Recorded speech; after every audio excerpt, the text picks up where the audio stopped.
오늘도 이렇게 예배의 자리에 나오신 우리 모든 성도님들을 진심으로 환영하고 축복합니다. 날씨가 이제는 완연한 봄이 되었습니다. 그죠? 밖에 조금 나가 돌아다니다 보니까 벚꽃도 이제 거의 만개할 듯 말 듯 하고요. 이런저런 목련도 피고 많은 꽃들이 핀 것 같아요. 우리 성도님들 마음 가운데도 이렇게 우리 주님의 은혜로 말미암아 활짝 필 수 있는 은혜가 있기를 진심으로 축복합니다. 우리 주님의 은혜만 붙들고 있다면, 우리가 주님의 은혜를 굳게 의지만 한다면 반드시 우리 주님께서 우리의 마음과 우리 인생에 봄꽃같이 예쁜 꽃을 튀어주실 줄 믿습니다. 오늘 이 시간에는요, 참된 은혜라는 제목을 가지고서 하나님의 말씀 나누기를 원하는데요.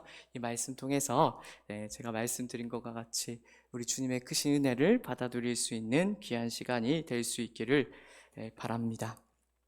오늘 본문 말씀을 우리 함께 좀 살펴보려고 하는데요.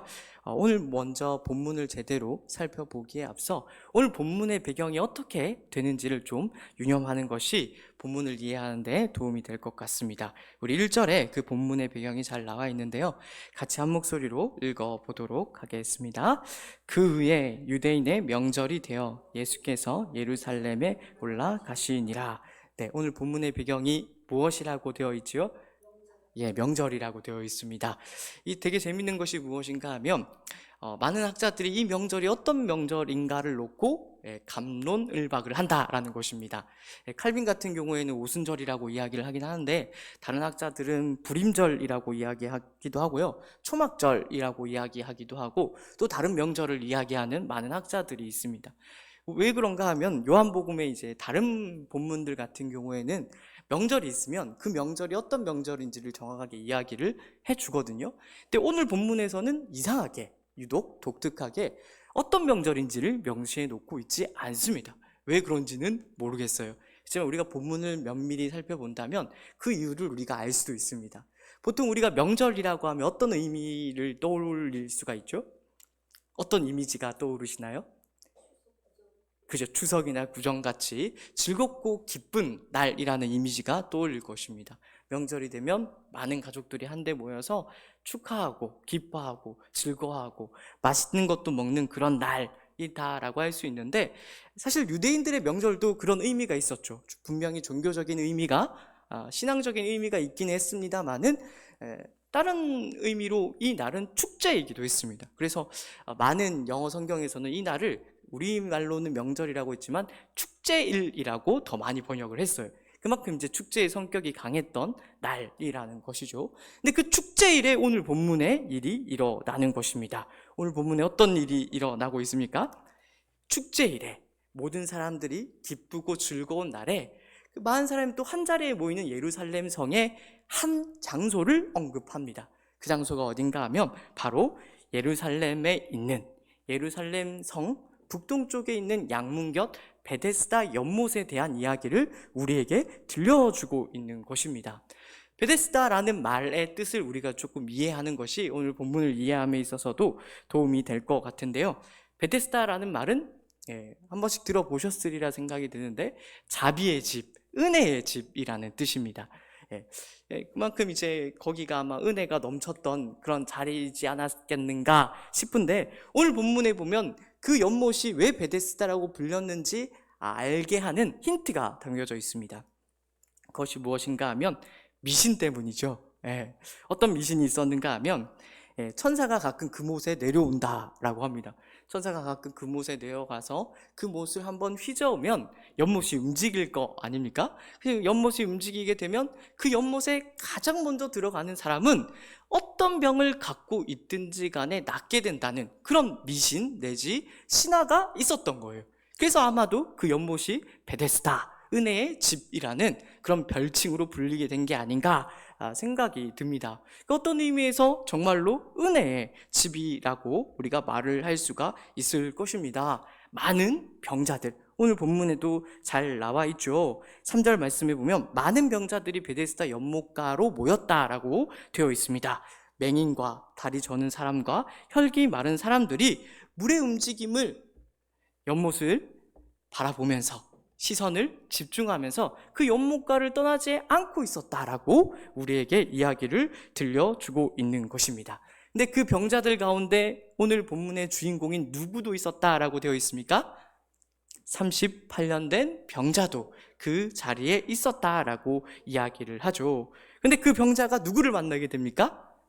오늘 본문의 진짜 주인공인 예수님을 만나게 되는 것입니다. 예수님께서 그 38년 된 병자에게 물으시죠. 네가 낫고자 하느냐? 그래서 38년 된 병자가 어떻게 대답합니까? 우리 생각에는 담대하게 믿음을 가지고 제가 낫기를 원합니다 라고 말해야 옳은데 엉뚱한 이야기를 늘어놓죠. 재밌기 때문에 한번 읽어보겠습니다. 7절 말씀입니다. 같이 한 목소리로 읽습니다. 병자가 대답하되 주여 물이 움직일 때에 나를 못에 넣어주는 사람이 없어 내가 가는 동안에 다른 사람이 먼저 내려가나이다. 무슨 이야기를 하고 있는 거예요? 지금 이 병자의 대답을 믿음 있는 대답이라고 생각하실 분들은 없으실 겁니다. 이 병자는 예수님이 어떤 분인지를 지금 잘 알지 못하는 상태에 있어요. 그러니까 예수님께서 네가 낫고자 하느냐 물었을 때에 엉뚱한 대답을 한 거죠. 어떤 사람인지 모르겠지만 저를 긍휼히 여기신다면 저 물이 움직일 때 저를 좀 그 연못에 넣어주십시오 라고 지금 이야기를 하고 있는 거예요. 근데 정말 놀라운 것은 무엇인가 하면 그런 38년 된 병자의 대답을 듣고 예수님께서 어떻게 하십니까? 일어나 내 자리를 들고 걸어가라 말씀하시고, 그러자 그 38년 된 병자가 자리에서 일어나 걷게 되는 것으로 오늘 본문의 이야기가 마무리되는 것입니다. 우리가 오늘 본문을 통해서 우리가 깨달을 수 있는, 또 오늘 본문을 통해서 하나님께서 우리에게 정말로 주고 싶어하는 메시지는 무엇일까요? 제가 이렇게 먼저 결론을 내리고 좀 시작을 했으면 좋겠는데요. 하나님께서는 오늘 본문을 통해서 우리가 베데스다의 가짜 은혜가 아니라, 거짓 은혜가 아니라 참된 은혜가 무엇인지를 알기를 원하신다라고 말을 할 수가 있을 것 같습니다. 우리가 앞에서 살펴봤듯이 베데스다라는 이름은 은혜의 집이라는 뜻을 가지고 있었지만 실상은 은혜의 집이 전혀 아니었죠. 은혜가 있긴 있었습니다. 은혜가 있긴 있었지만 그 은혜는 진짜 은혜라고 할 만한 것이 아니었죠. 거짓된 은혜만 그 자리에 있었다라는 것입니다.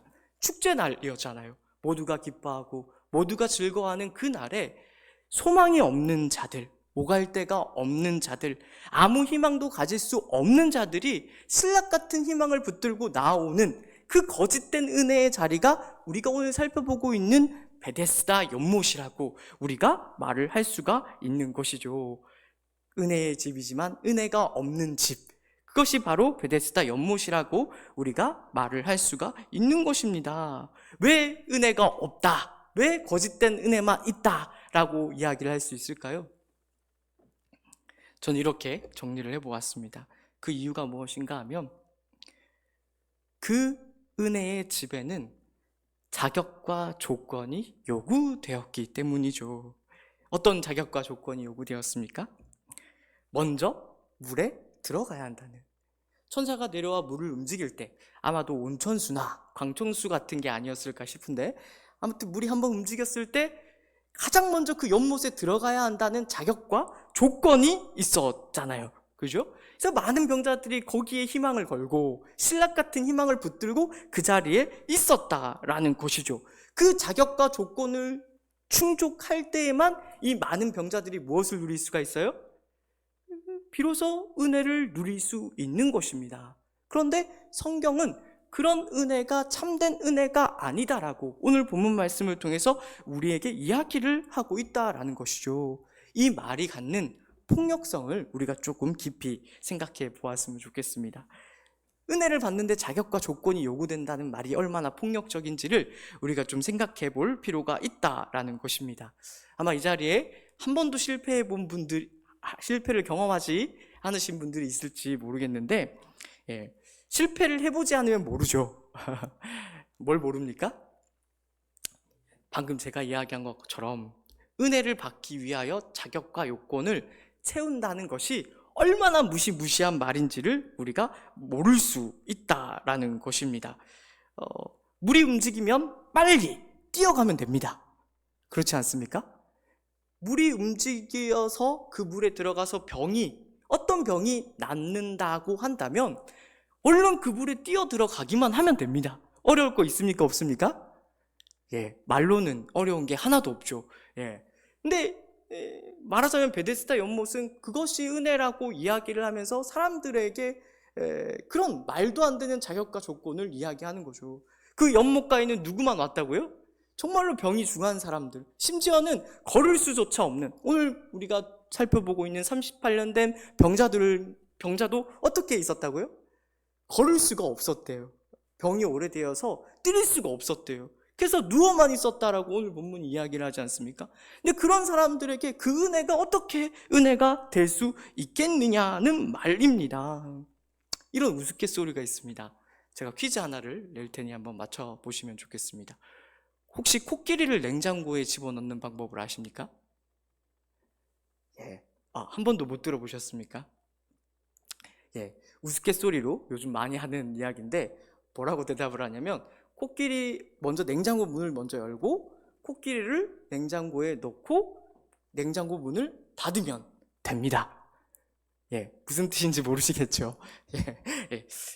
조금 이렇게 넌센스 퀴즈처럼 이야기하는데 말은 쉽다는 거죠. 예, 우리가 베데스다 연못의 예를 들었던 것 같이 연못에 들어가기만 하면 됩니다. 그러나 거기에 있는 사람들은 전부 다 어떤 사람들이에요? 그 연못가로 달려갈 수가 없는 사람들이라는 거죠. 대다수의 많은 사람들이 그런 자리에 있었다라는 것을. 그래서 그 베데스다가 약속하는 거짓된 은혜를 받아 누릴 수가 없는 사람들이 많았다라는 것을 우리가 기억할 수 있어야 된다라는 것입니다. 이것을 이렇게도 이야기할 수 있겠죠. 우리가 복받고 잘 살기 위해서는 우리가 어떻게 살면 됩니까? 예, 어렵지 않습니다. 우리가 잘 살면 됩니다. 예, 예수님 믿고요. 맞습니다. 예수님 믿어야 됩니다. 예수님 믿고 그리고 잘 살면 되겠죠. 또 우리가 대접받고 살기 위해서는 어떻게 살면 되겠습니까? 예, 성경적인 답을 이렇게 해주셔서 감사합니다. 우리가 대접받고 잘 살려면 우리가 마찬가지로 잘 하면 되는 것이죠. 그런데 문제는 무엇입니까? 이 자리에 있는 분들이 다 알지만 정답을 몰라서 그런 것이 아니죠. 정답을 알고 있음에도 불구하고 코끼리 냉장고에 문 열고 넣으면 된다는 걸 알고 있으면서도 그렇게 할 수 없기 때문에 우리에게 문제가 되는 것이지 않습니까? 잘하고 싶어요. 저도 정말로 잘하고 싶습니다. 근데 때때로 잘할 수 없는 내 자신에 좌절하고 절망할 때가 참 많이 있다라는 것이죠. 그때면 가끔씩 누가 지나가는 말로 네가 그러니까 그 모양 그 꼴로 살지 라는 말을 들으면 저한테 하는 말이 아니더라도 꼭 저한테 하는 말 같아서 가슴에 콕 박히고는 합니다. 저만 경험하는 것이 아니라 아마도 우리 많은 성도님들이 그런 것들을 경험하기도 할 거라는 생각을 합니다. 그런데 참 재밌는 게 뭔가 하면 세상이 그 이야기를 우리에게 정말로 많이 들려준다라는 거예요. 세상만 우리에게 들려주는 것이 아니라 기독교를 제외한 다른 많은 종교들도 그런 우리의 마음을 이용해 먹습니다. 우리가 잘 살기 위해서 잘 살아야 되고, 네가 대접받기 위해서는 네가 잘해야 되고, 네 밥그릇은 네가 챙겨야 되고, 잡아먹히지 않기 위해서는 힘을 길러야 되고, 오죽하면 양육강식, 적자생존이라는 말까지 우리에게 있겠느냐는 말이에요. 세상에 있는 많은 종교들은 약속합니다. 무엇을 약속합니까?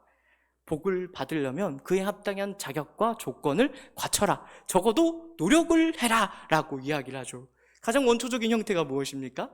정화수를 떠놓고 비나이다 비나이다 천지신명께 비나이다 라고 하면 그 기도가 응답됩니까? 안 됩니까? 우리는 아무리 성경을 근거해서 응답이 안 된다고 해도 그 사람들은 하죠. 왜 그렇게 합니까? 지성이면 감천이다라는, 누가 가르쳐 주지도 않았는데 그런 종교성이 그들 마음 가운데 뿌리 깊게 자리 잡고 있기 때문에 그렇다라는 거예요. 우리도 신앙생활을 하면서 이런 누가 가르쳐 주지도 않았는데 이런 잘못된 종교성을 가지고 신앙생활을 할 수도 있다라는 것을 우리가 놓쳐서는 안 된다라는 것입니다. 제가 예전에 다른 교회에서 사역을 할 때 이제 어떤 분이 이런 이야기를 하는 걸 지나가면서 들었습니다. 어떤 이야기를 했는가 하면 이야기의 맥락을 정확하게 모르겠지만, 그러니까 조금 굉장히 열심히 있으신 성도님이셨거든요. 근데 뭐라고 이야기하냐면, 아니, 자격도 없는 사람한테 상을 주면 안 되지, 뭐 이런 이야기를 하더라고요. 그러니까 아마도 이제 뭐 본인이 더 열심히 했는데 아마 그에 합당한 어떤 대가를 못 받았기 때문에, 대우를 못 받았기 때문에 그런 이야기를 하지 않았는가 모르겠는데, 저는 정확하게 이것이 우리 교회 안에도 어쩌면 스며들었을지 모르는, 방금 제가 이야기한 잘못된 종교성의 신뢰일 수도 있겠다라는 그런 생각이 듭니다. 그러나 오늘 본문에 우리가 주목할 수 있기를 바랍니다. 우리 주님께서는 그것이 진짜 은혜가 아니다라고, 그것은 가짜 은혜요, 거짓 은혜라고 우리에게 가르쳐 주고 있다라는 것입니다. 38년 된 병자는요, 아마 우리가 본문에서 읽어낼 수 있듯이 아마도 그 중에 가장 소망이 없는 사람이 아니지 않았을까. 제가 앞에서도 잠깐 지나가듯 이야기했습니다만은, 누워 있었다라고 했잖아요. 그죠? 아니, 서 있는 건 고사하고 누워만 있는데 어떻게 그 연못에 들어갈 수가 있겠습니까? 그러려면 다른 누군가가 들어서 그 사람을 넣어줘야 되는데, 그 주변에 전부 다 어떤 사람들이에요? 내가 그 연못에 들어가기 위하여 아등바등하고 있는 사람들만 그 자리에 있지 않았겠습니까? 그런 의미에서 그 사람은 정말로 아무런 소망도, 아무런 희망도, 좌절과 절망 가운데 살아갈 수밖에 없는, 그 기간이 무려 몇 년이라고 우리가 추측할 수 있겠습니까? 38년이나 되었을 것이라고 우리가 추측할 수 있는 것이죠. 그 베데스다가 약속하는 그 거짓 은혜를 받기 위해 어떤 자격, 아무런 조건을 만들 수가 없어서 아무 소망 없이 살아가야만 했던 사람이 바로 이 38년 된 병자였다라는 거죠. 그런데 그때 그 병자가 누구를 만나게 됩니까? 예수님을 만나게 됩니다. 그 예수님을 만나고 참된 은혜가 무엇인지를 깨닫게 되죠. 베데스다의 거짓 은혜, 가짜 은혜가 아니라 예수 그리스도를 통하여 참된 은혜를 이 38년 된 병자가 경험하고 누리게 된다라는 것입니다. 바랄 수 없는 중에 있었죠. 정말로 바랄 수 없는 중에 있었는데, 예수님께서는 그런 그를 찾아가셔서, 먼저 찾아가셔서 손을 내미시고 그를 고쳐 주신다라는 것이었습니다. 말입니다. 축제 기간이었다라는 것을 위험할 수 있기를 바랍니다. 많은 사람들이 자기의 유익과 만족을 쫓아 기뻐하고 즐거워하고 있는 그때에 예수님께서는 그 상한 갈대와 같은, 또 꺼져가는 심지와 같은 그 38년 된 자를 향하여 먼저 찾아가시고 손을 내미시는 거죠. 목자 없는 양과 같은 우리 모두를 불쌍히 여기시고 긍휼히 여기신다라는 것을 우리가 여기에서 읽어낼 수가 있는 것입니다. 마태복음 9장 36절에서 이렇게 이야기를 하죠. 예수님의 마음을, 무리를 보시고 불쌍히 여기시니 이는 그들이 목자 없는 양과 같이 고생하며 기진함이라. 그런 우리들에게 예수님께서 어떻게 하십니까? 세상에서는 경험할 수 없는, 세상에서는 결탄코 경험할 수 없는 참된 은혜를 우리에게 베푸시고 그것을 경험하게 해 주신다라는 것입니다. 그 은혜 때문에 우리 모두가 지금 이 자리에 나와서 하나님의 말씀을 듣고 함께 신앙생활을 하고 있는 것이 아니겠습니까? 그래서 이 시간에 이 말씀, 이 참된 은혜 되신 예수 그리스도를 다시 한 번 더 굳게 붙들 수 있는 귀한 시간이 될 수 있기를 진심으로 축복합니다. 이 은혜를 굳게 붙드시고 더 나아가서 우리가 이 예수 그리스도의 참된 은혜로 말미암아 기뻐하고 감사하고 즐거워하기로 결단할 수 있어야 될 것입니다. 때때로 우리가 신앙생활을 하다가 보면은 이 구원의 은혜가 크다는 건 알고 있지만, 너무너무 소중하다는 건 알고 있지만 무뎌질 때가 분명히 있지 않습니까? 정말로 그렇습니다. 어떤 의미에서 살아가다 보면 그 예수 믿고 구원받는 거 당연한 거 아니야? 여기서 플러스 알파로 하나님이 우리에게 무언가를 더 해주셔야 되는 거 아니야? 라는 생각으로 나아가고, 거기에서 더 나아가면 이제 무엇을 하게 됩니까? 원망하고 불평하게 될 때가 많이 있다라는 것이죠. 그런 우리들에게 예수님께서 정말로 말도 안 되는 큰 복음의 은혜를 주셨다라는 것을 우리는 기억할 수 있어야 될 것입니다. 어떤 신학자가 이런 이야기를 했다고 해요. 값 없는 복음이라고 해서 값싼 복음은 아니다. 근데 우리는 그 값없는 복음을 받아 누리면서 마치 값싼 복음처럼 취급할 때가 많이 있다라는 거예요. 누가복음 16장에 가면 그런 우리들에게 그런 복음의 그런 구원의 기쁨에 무뎌진 우리들에게 예수님께서 이런 비유를 주십니다. 모두가 잘 알고 계시는 비유인데요. 어떤 비유냐면 바로 거지 나사로와 부자의 비유죠. 거지 나사로는 우리 모두가 잘 알고 있습니다. 어떤 사람입니까? 이야기의 세부적인 내용을 몰라도 이 세상에서 가장 밑바닥에 있는 사람, 이 세상에서 가장 불행한 사람, 이 세상에서 아무것도 소유하지 못한 사람. 우리가 또 알고 있듯이 이 거지 나사로도 혼자 고동을 할 수가 없었잖아요. 그렇죠? 그래서 누군가 부잣집 앞에다가 내려놓지 않으면 밥도 못 얻어먹는 그런 자리에 있었다라는 것을 우리가 알고 있습니다. 반면 부자는 어떤 사람으로 그려집니까? 자색 옷을 입고 날마다 잔치를 벌이는 사람, 화로운 잔치를 벌이는 사람으로 묘사되어 있는 것을 우리가 잘 알고 있습니다. 좀 더 쉬운 말로 이렇게 표현할 수 있겠죠. 모든 것을 가진 사람이다. 그죠? 이 세상에서 가질 수 있는 모든 것을 다 가진 사람이라고 우리가 표현할 수 있는 것입니다. 그런데 거기서 예수님이 중요하게 이야기를 하세요. 죽고 나서 거지 나사로는 천국에 갔습니다. 아브라함 품에 안겼고요. 반대로 부자는 어떻게 되었습니까?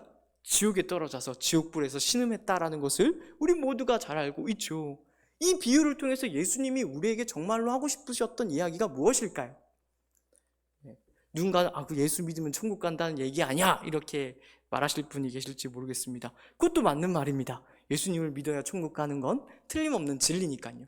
근데 흥미로운 것이 무엇인가 하면 어떤 분께서 이 비유를 보고서 그것이 비유가 정말로 말하고자 하는 건 아닌 것 같다라고 이야기를 하시더라고요. 그러면서 무슨 이야기를 하는가 하면 그 이유가 뭔가 하면 그 비유에는 거지 나사로가 예수님을 믿었고 또 부자가 예수님을 안 믿었다는 얘기가 등장하지 않기 때문이래요. 그럼 이 비유가 정말로 우리에게 하고자 하는 이야기가 뭐냐?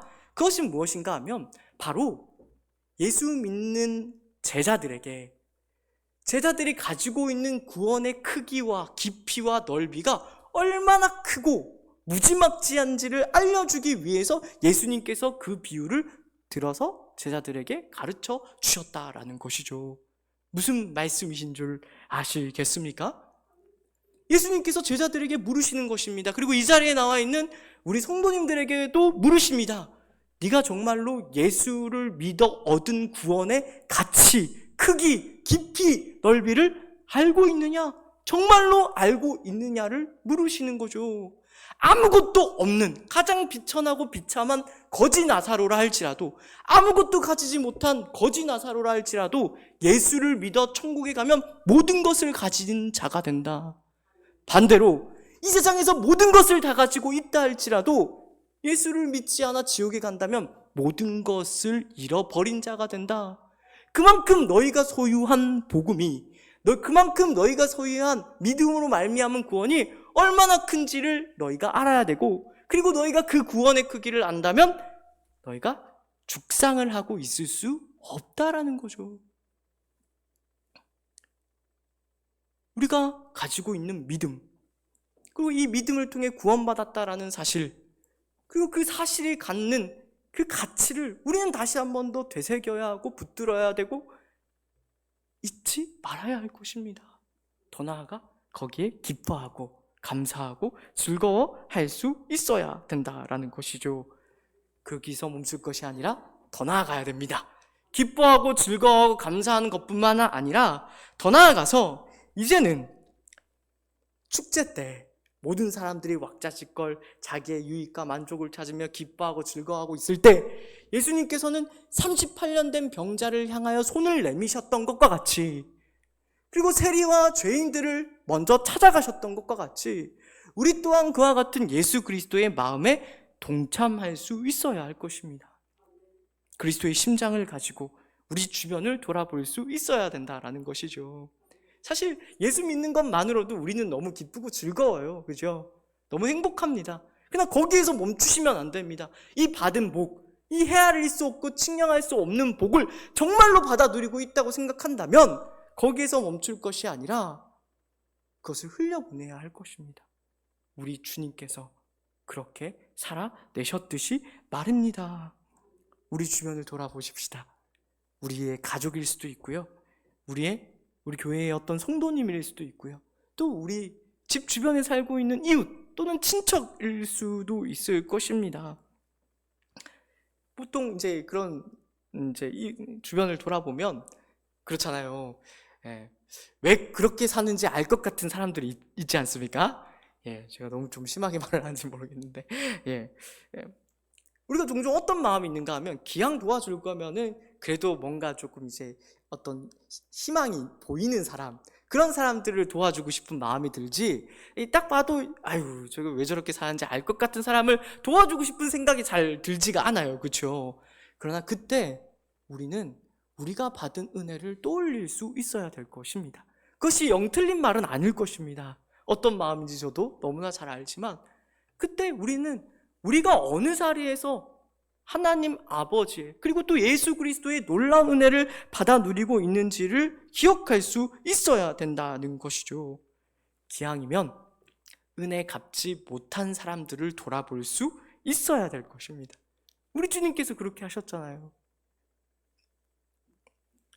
은혜를 갚을 수 없을 것 같은 그런 자격 없고 조건 없는 자들에게 우리가 도움의 손길을 그리스도의 마음으로 내밀 수 있어야 된다는 것이죠. 그렇게 할 때 우리 주님께서 무엇을 약속하십니까? 하늘에 계신 우리 하나님 아버지께서 마태복음에 분명히 이렇게 약속해 주셨어요. 은밀한 중에 보시는 내 아버지께서 갚으시리라. 갚으시리라. 우리는 그와 같은 삶을 살기 위하여 노력할 수 있어야 된다라는 것입니다. 또 이런 말씀도 있습니다. 우리 중요한 말씀이니까 한번 찾아보겠습니다. 마태복음 25장입니다.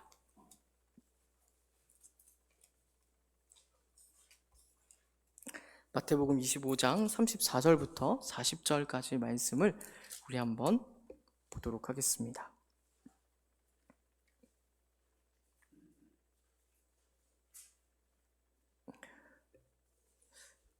제가 가지고 있는 성경으로 신약 44페이지 어간이 되겠고요.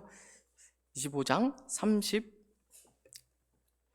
34절부터 40절까지 우리 한 목소리로 읽어보도록 하겠습니다. 같이 읽습니다.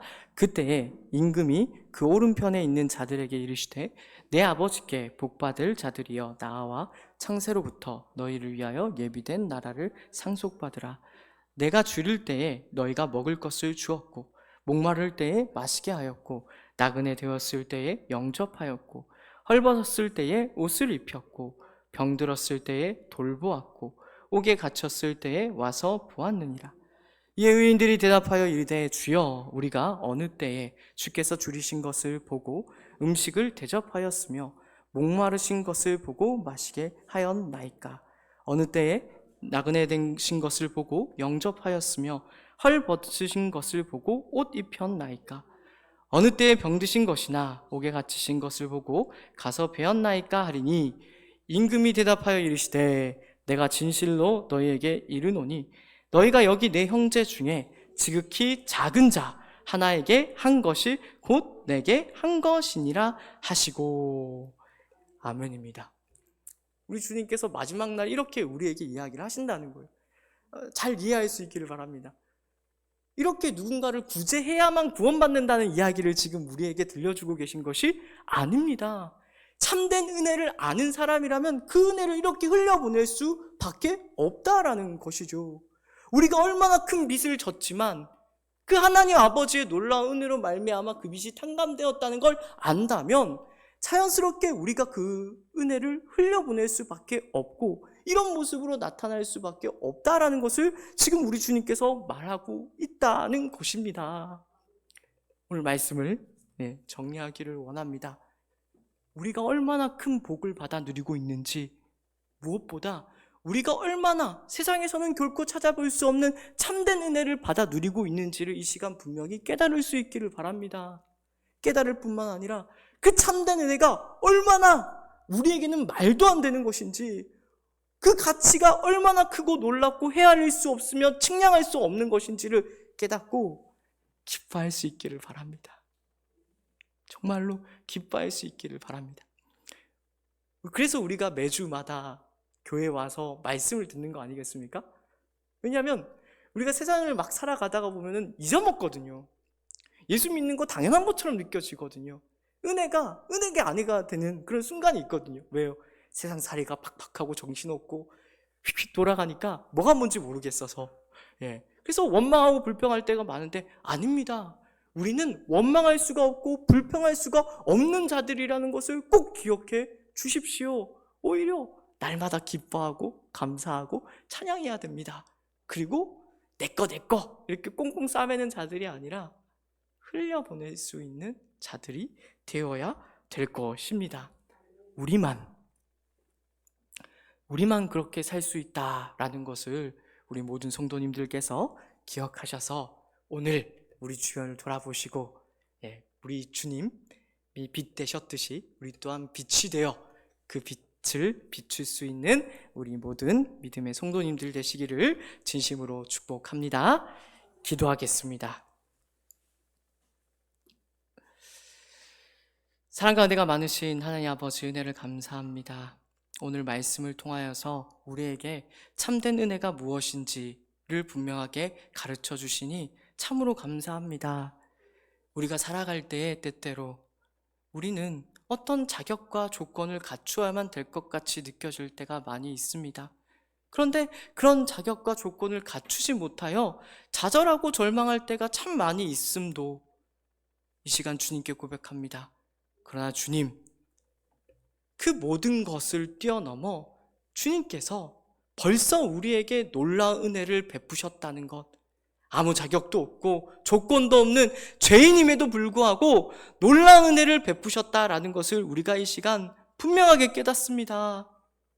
이 구원의 기쁨을 저희로 회복시켜 주옵소서. 세상의 다른 곳을 보느라 우리의 마음이 어지럽혀지지 않게 하시고, 우리 예수 그리스도의 십자가에 우리의 시선을 고정하여 그 구원의 기쁨을 온전히 누리고 날마다 기뻐하고 감사할 수 있는 우리 모든 믿음의 성도님들이 될 수 있게 하여 주시옵소서. 뿐만 아니라 그 구원의 기쁨을 나만 꽁꽁 싸매고 있는 것이 아니라 이제는 흘려보낼 수 있는 은혜를 아는 자들 되기를 원합니다. 주님께서 말씀하셨듯이 참된 은혜를 받아 누리는 우리만 그 은혜를 흘려보낼 수 있사오니, 우리가 그 은혜 마땅히 흘려보내어 우리 주님의 마음을 기쁘시게 해드릴 수 있는 저희 모두가 되게 하여 주시옵소서. 지금은 우리 구주 예수 그리스도의 은혜와 하나님 아버지의 놀라우신 사랑하심과 성령 하나님의 위로 인도 교통 충만하심의 역사가 이제로부터 참된 은혜를 알고 받아 누리는 자들답게 참된 은혜를 흘려보내기로 결단하는 모든 주의 자녀들 위해 이제로부터 영원까지 함께 있을지어다. 아멘.